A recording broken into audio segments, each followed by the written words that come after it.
Thank you for your time. My name is Earl Fulgiam. I'm the Vice President of We Are Joint Venture. Before I get started, I always try to take time to acknowledge that we are talking about people that have lost their lives. We never want to gloss over that. With that said, I believe everyone is entitled to a fair trial, a trial with due process, clear accusations with evidence.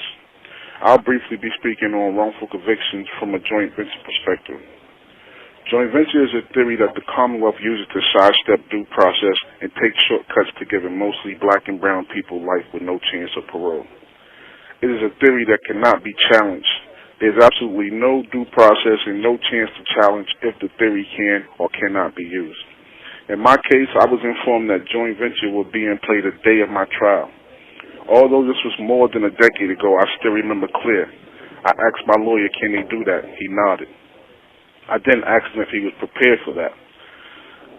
To this day, that answer is kind of fuzzy to me because I swore he said yeah or nodded his head again, but I remember kind of drifting off because I'm no expert in law, but the little that I do know made me think, where's the due process in that?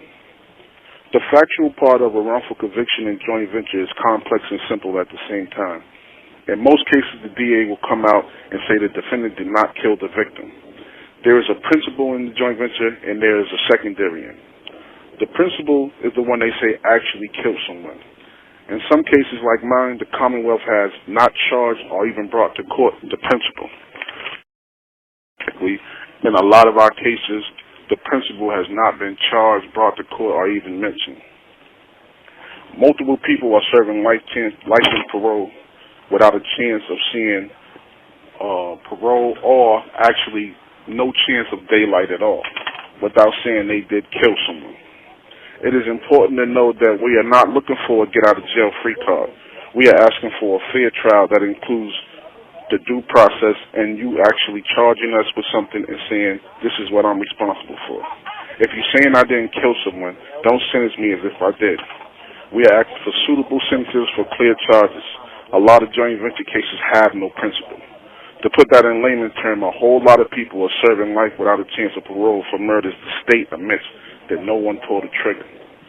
It is also important to know that this could be your children's future.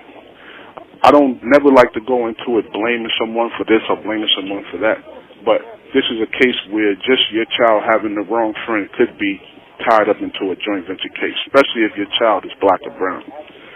Lastly, it is important to point out the systemic racism factor of joint venture. It is a tool utilized to take black and brown men and women from the streets with no chance of redemption. Most whites will get a chance to be evaluated at pretrial. We get joint venture.